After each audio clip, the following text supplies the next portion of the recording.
There's been a lot of good news in the gaming industry as of late. We got to see what the PS5 looks like, and along with that, we got a ton of trailers of a lot of new games that we can expect to see at hopefully launch of the PS5 or shortly after. One of those games that stood out for me the most was Spider-Man Miles Morales. Now, I am a huge Spider-Man fan, always been that way since I was a little kid.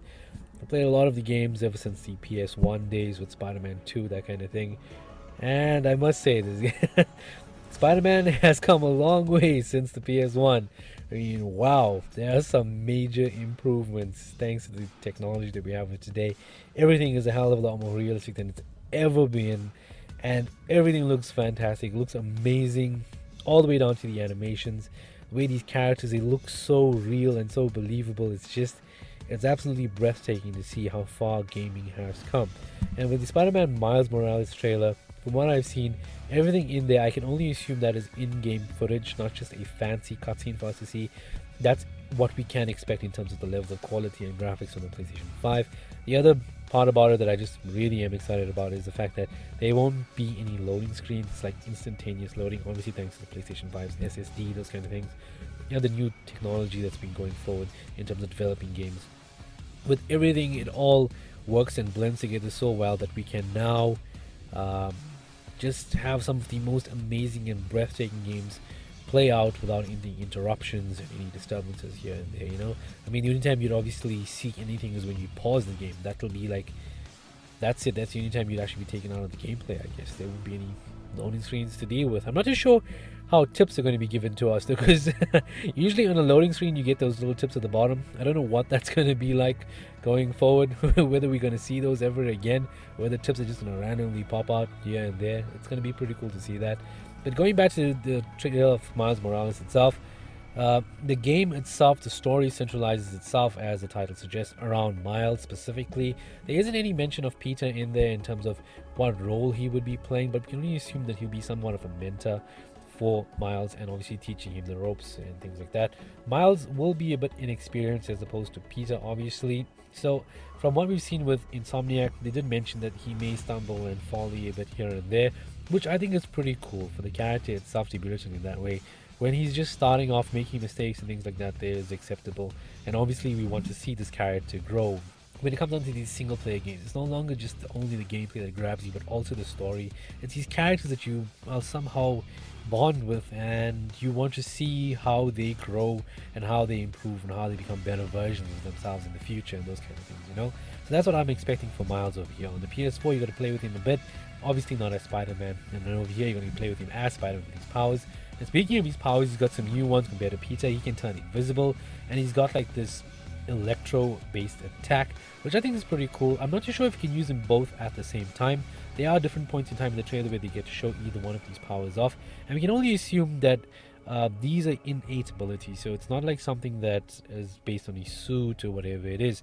I don't know to what extent you'll have access to those powers, though. For example, is going invisible, would that be like timer based? Same with electro attacks. Will it be a limited supply if it will have to recharge? Would it be something to like how you get focus on the Spider-Man PS4 game, where there's going to be something similar to that as well? That'd be pretty cool to see what it's like, how it's going to be implemented. The other thing we got to keep in mind, though, is the game itself in terms of its length. It's not as long as Peter Parker's version of the game. Basically, on the PS4, it's about 20 to 25 hours worth of gameplay. Spider-Man Miles Morales is going to be along the lines of Uncharted The Lost Legacy, which is going to be half the length of the game, basically. So you're looking at like around 10 hours of gameplay. Now, for a launch title, this is a bit sad. I mean, I'd want to get as much out of this. I don't know about you other Spider-Man fans. I am grateful for it. But you'd obviously want to get that full-on 20-hour experience when you're used to that kind of thing. When it comes to these kind of games, it's kind of hard to take a step back. It feels like you're going back to the days of like a PS3, those kind of games. But given the upgrade, visually speaking, that is, with all the RTX features, the 4D scan models, a better-looking New York, I can only assume that obviously a lot of time was put into the working on the new technology and the newer aspects of the next console generation, and the game length could have been sacrificed for that, I don't know. Or alternatively, it could be that the story itself is best wrapped up within 10 hours. I mean, you don't want to have a long, unnecessarily drawn out story which just makes the game feel bloated. With that speaking as well, bloated and full-length story, we can't expect this game.